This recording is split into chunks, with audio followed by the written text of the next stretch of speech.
ഇപ്പോൾ PJ Vincent കൂടി ചേരുകയാണ്. ശ്രീ വിൻസെൻ്റ്, ഈ ഒരു കടന്നുകയറ്റത്തെ ഒരുപാട് കാലത്തിന് ശേഷം എന്ന് വേണമെങ്കിൽ നമ്മൾക്ക് പറയാം, ഇറാഖിലെയും അഫ്ഗാനിസ്ഥാനിലെയും ഒക്കെ ആ ഒരു അധിനിവേശത്തിന് ശേഷം കുറച്ചുനാൾ അടങ്ങി നിൽക്കുകയായിരുന്നു അമേരിക്ക. വീണ്ടും മറ്റൊരു രാജ്യത്തിനുമേൽ അവരുടെ കയ്യൂക്കിൻ്റെ രാഷ്ട്രീയം കാണിക്കുകയാണ് വെനസ്വേലയിൽ. അതെ, ശീതയുദ്ധാനന്തര ലോകത്ത് ഒരു മാറ്റം കൊണ്ടുവന്ന രാജ്യമാണ് വെനിസ്വേല.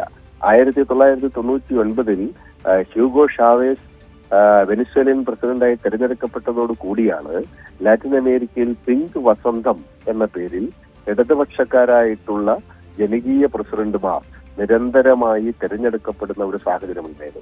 ഇന്ന് ലാറ്റിൻ അമേരിക്കയിലെ ഒട്ടുമിക്ക രാജ്യങ്ങളിലും ഇടതുപക്ഷ ഡെമോക്രാറ്റിക് സോഷ്യലിസ്റ്റ് ഭരണാധികാരികളാണ് ഭരണം നടത്തുന്നത്. അമേരിക്കയുടെ കിച്ചൺ ഗാർഡൻ എന്നാണ് ഈ ലാറ്റിൻ അമേരിക്ക അറിയപ്പെട്ടിരുന്നത്. അവിടെ നിന്ന് അമേരിക്കൻ ആധിപത്യത്തെ ചോദ്യം ചെയ്യുകയും സ്വന്തം കാലിൽ നിന്നുകൊണ്ട് രാജ്യത്തിന്റെ ഭാഗതയെ നിർണ്ണയിക്കുന്ന ഒരു പറ്റം ഭരണാധികാരികൾ ലാറ്റിൻ അമേരിക്കയിലെ വിവിധ രാജ്യങ്ങളിൽ ഇടതുപക്ഷ സോഷ്യലിസ്റ്റ് ആശയങ്ങളെ മുൻനിർത്തി അധികാരത്തിലിരിക്കുന്നു എന്നത് വളരെ പ്രധാനപ്പെട്ട കാര്യമാണ്. അപ്പോൾ ഈ സാഹചര്യത്തിൽ ഈ പിങ്ക് റവല്യൂഷന്റെ കേന്ദ്ര ഭൂമികയായ വെനിസ്വേലയിൽ തന്നെ ഭരണമാറ്റം കൊണ്ടുവരാനുള്ള സാഹചര്യ സൃഷ്ടി അമേരിക്ക നടത്തി വരികയായിരുന്നു. അതിന്റെ ഏറ്റവും പ്രധാനപ്പെട്ട ഒരു നീക്കമായിരുന്നു മരിയ കൊച്ചാഡോയ്ക്ക്, അതായത് വെനിസ്വേലൻ പ്രതിപക്ഷ നേതാവിന് സമാധാനത്തിനുള്ള നോബൽ സമ്മാനം നൽകിയത്.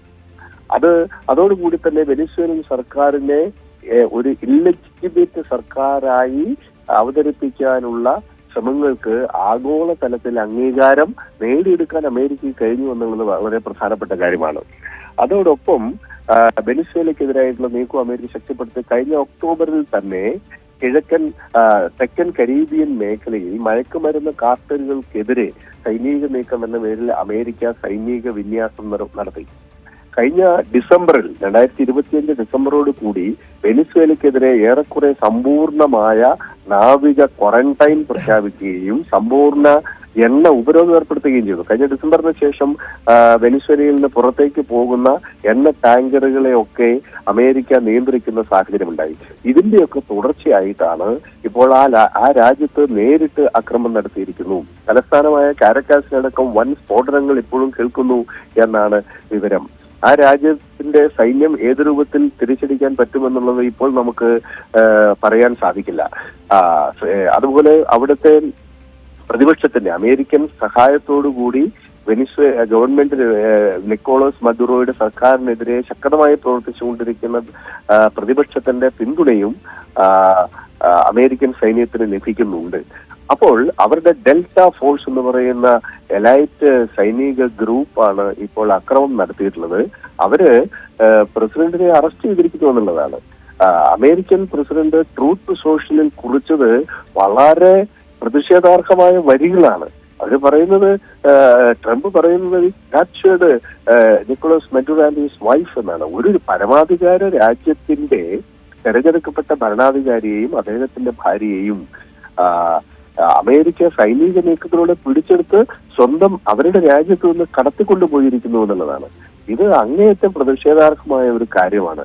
പ്രതിപക്ഷ ബഹുമാനമൊന്നല്ല, ജനാധിപത്യത്തിന്റെ കരിമ്പുമില്ലാത്ത ഒരു നേക്കറ്റ് അഗ്രഷനാണിത്. അതൊരിക്കലും ലോക സമൂഹത്തിന് അംഗീകരിക്കാൻ പറ്റുന്ന ഒരു കാര്യമല്ല. അന്താരാഷ്ട്ര തലത്തിൽ പ്രവർത്തിക്കുന്ന കുറ്റവാളികളെ ഒക്കെ അറസ്റ്റ് ചെയ്യുന്നത് പോലെയാണ് ഒരു രാജ്യത്തിന്റെ തെരഞ്ഞെടുക്കപ്പെട്ട പ്രസിഡന്റിനെയും അവരുടെ ഭാര്യയെയും ആ രാജ്യത്ത് കടന്നു കയറി പിടിച്ച് കൊണ്ടുപോയി രാജ്യത്തിന് പുറത്തേക്ക് കൊണ്ടുപോകുന്നത്. അപ്പോൾ ഇന്റർനാഷണൽ ഓർഡർ തകർന്നിരിക്കുന്നു. അമേരിക്കൻ താല്പര്യത്തിനെതിരായി നിൽക്കുന്ന ഒരാൾക്കും അധികാരത്തിൽ തുടരാനോ ഒരുപക്ഷെ ജീവനോടെ ഇരിക്കാൻ പോലും സാധിക്കില്ല എന്ന ഒരു സന്ദേശം അമേരിക്ക ഇപ്പോൾ നൽകിയിരിക്കുന്നു എന്നുള്ളതാണ് ഈ ആക്രമണം നമുക്ക് മുന്നിൽ നൽകുന്ന ഒരു ചിത്രം.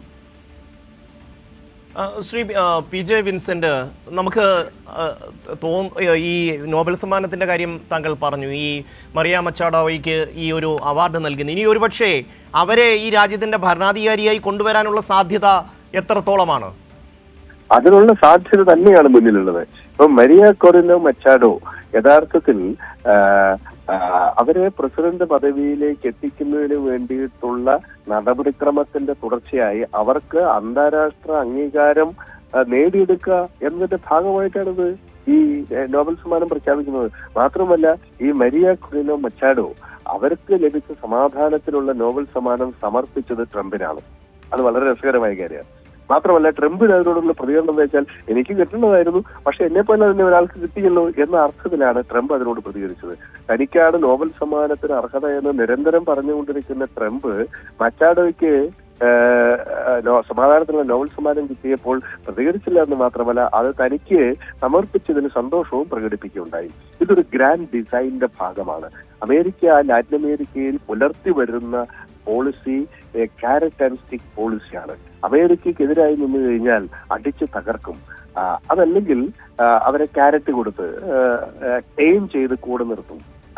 അങ്ങനെയുള്ള ക്യാരറ്റ് ആൻഡ് സ്റ്റിക്ക് പോളിസി പക്ഷേ കഴിഞ്ഞ ഒരു 10-20 വർഷമായിട്ട് 21ാം നൂറ്റാണ്ടിലെ ആദ്യ 2 ദശകങ്ങളിൽ കാര്യമായി അമേരിക്ക മുന്നോട്ട് കൊണ്ടുപോയിരുന്നില്ല. വിശിഷ്യ ഒബാമയും അതിനുശേഷം ജോ ബൈഡനും അടക്കമുള്ള ഭരണാധികാരികൾ അധികാരത്തിൽ വന്നപ്പോൾ. പക്ഷേ ട്രംപ് വന്നതോടുകൂടി പഴകി തുരുമ്പിയ സാമ്രാജ്യത്വ തന്ത്രം പുറത്തെടുക്കുകയും തങ്ങൾക്കെതിരായി നിൽക്കുന്നവരെയൊക്കെ ഞങ്ങൾ സൈനികമായി നേരിട്ട് കശാപ്പ് ചെയ്യും എന്നുള്ള നയത്തിലേക്ക് അവർ പിന്മടക്കം നടത്തുകയും ചെയ്തു. അപ്പൊ ഇത് വെനിസ്വേലയിൽ മാത്രം നിൽക്കില്ല. ലാറ്റിൻ അമേരിക്കയിലെ നിലവിൽ അർജന്റീന ഒഴികെ എല്ലാ ഒട്ടുമിക്ക രാജ്യങ്ങളിലും ഇടതുപക്ഷ തെരഞ്ഞെടുക്കപ്പെട്ട പ്രസിഡന്റുമാരാണ് അധികാരത്തിലിരിക്കുന്നത്. അപ്പോൾ അവരൊന്നും അമേരിക്കയുടെ തെറ്റൂരംഗം പങ്കുവയ്ക്കുന്നവരല്ല. സ്വന്തം രാജ്യത്തിലെ ജനങ്ങളോട് മാത്രം കൂറു പുലർത്തുകയും രാജ്യത്തിന്റെ വികസനത്തിന് വേണ്ടി പ്രവർത്തിക്കുകയും ചെയ്യുന്നവരാ. അങ്ങനെ തെരഞ്ഞെടുക്കപ്പെട്ട പിങ്ക് വസന്തത്തിൽ വിരിഞ്ഞ ഇടതുപക്ഷ ഗവൺമെന്റുകളെ ഡീസ്റ്റെബിലൈസ് ചെയ്യാനുള്ള ഗ്രാൻഡ് ഡിസൈനിന്റെ തുടക്കമാണ് വെനിസ്വേലയിൽ നടന്നത്. ഒരുപക്ഷെ ഇനി ഇത്തരത്തിലുള്ള സമ്മർദ്ദ തന്ത്രങ്ങൾ അവര് ബ്രസീലിലേക്ക് വ്യാപിക്കും. കാരണം ബ്രിക്സ കൂട്ടായ്മയുടെ ഭാഗമായി ബ്രിക്സ കറൻസി അടക്കം വന്നു കഴിഞ്ഞാൽ ഡോളർ ഡിപ്ലോമസി ഡോളറിന്റെ ആഗോള അധീശത്വം നിർണായകമായി കുറയും എന്നുള്ളത് വാസ്തവമാണ്. അപ്പൊ അത്തരം സന്ദർഭത്തിൽ ലാറ്റിൻ അമേരിക്കയിലെ ഏറ്റവും ശക്തവും ഏറ്റവും വിപുലവുമായ രാജ്യമാണ് ബ്രസീൽ. അപ്പോൾ ബ്രസീലിനെ അടക്കം സമ്മർദ്ദത്തിലാക്കുക എന്നുള്ള തന്ത്രവും കൂടി അമേരിക്കയ്ക്കുണ്ട്. അപ്പോൾ വെനിസ്വേല എന്ന് പറയുന്ന കുഞ്ഞു രാജ്യത്തെ അവർ എണ്ണ സമ്പന്നമായ രാജ്യമാണ്. അവര് ഈ ജനാധിപത്യ സോഷ്യലിസം നടപ്പാക്കിയതിന്റെ ഭാഗമായി ഹ്യൂഗോ ഷാവേസിന്റെ പ്രഖ്യാപനം തന്നെ എണ്ണയിൽ നിന്നുള്ള വരുമാനം സാധാരണക്കാരന്റെ തീൻമേശയിൽ എത്തിക്കും എന്നുള്ളതാണ്. അതിന്റെ ഭാഗമായി അവിടുത്തെ എണ്ണ കമ്പനികളെല്ലാം ദേശസാൽക്കരിച്ചു. അവിടുത്തെ എണ്ണ കമ്പനികളെല്ലാം തന്നെ അമേരിക്കൻ കോർപ്പറേറ്റുകളുടെ നിയന്ത്രണത്തിലായിരുന്നു. ഇപ്പോൾ അവിടുത്തെ പ്രതിപക്ഷ നേതാവായ മരിയ കൊച്ചാഡോ പറയുന്നത് അവിടുത്തെ എണ്ണ കമ്പനികളും വൻകിട തോട്ടങ്ങളും കോർപ്പറേറ്റുകളെ തിരികെ ഏൽപ്പിക്കുമെന്നുള്ളതാണ്. അവരത് പരസ്യമായി പ്രഖ്യാപിക്കുകയാണ്. അതായത് സർക്കാരിൽ നിന്നും നടത്തിക്കൊണ്ടു പോകാൻ കഴിയില്ല. അവിടുത്തെ നാഷണൽ അസറ്റുകളായിട്ടുള്ള എണ്ണയും അതുപോലെ വൻ തോട്ടങ്ങളൊക്കെ അത് മുന്നേ നടത്തിയിരുന്ന കോർപ്പറേറ്റുകൾക്ക് തിരിച്ചേൽപ്പിക്കും, അങ്ങനെ കാര്യക്ഷമത വർദ്ധിപ്പിക്കും എന്നൊക്കെയാണ് അവിടുത്തെ പ്രതിപക്ഷ നേതാവ് പറഞ്ഞുകൊണ്ടിരിക്കുന്നത്. അപ്പോൾ കാര്യങ്ങൾ വളരെ സുവ്യക്തമാണ്. ഹ്യൂഗോ ഷാവേസും അതിനുശേഷം മദുറയും നടപ്പാക്കിയിട്ടുള്ള നാഷണലൈസേഷൻ ഓഫ് അസറ്റ്സ്, എണ്ണയടക്കമുള്ള ദേശീയ ആസ്തികളുടെ ദേശസാൽക്കരണവും അത് ജനങ്ങളിൽ എത്തിക്കുന്ന പ്രക്രിയ പൂർണ്ണമായും തടയുകയും അത് അമേരിക്കൻ കോർപ്പറേറ്റുകളുടെ കൈകളിലേക്ക് തിരികെ എത്തിക്കുവാനുമുള്ള ഒരു ഗ്രാൻഡ് ഡിസൈനിന്റെ ഭാഗമായിട്ടാണ് ഈ ആക്രമണം. അതിനുള്ള ഒരു മുന്നൊരുക്കം മാത്രമാണ് മഡൂറോ ഒരു കാർട്ടലിൽ PJ വിൻസെന്റ് പ്രതികരിച്ചത്.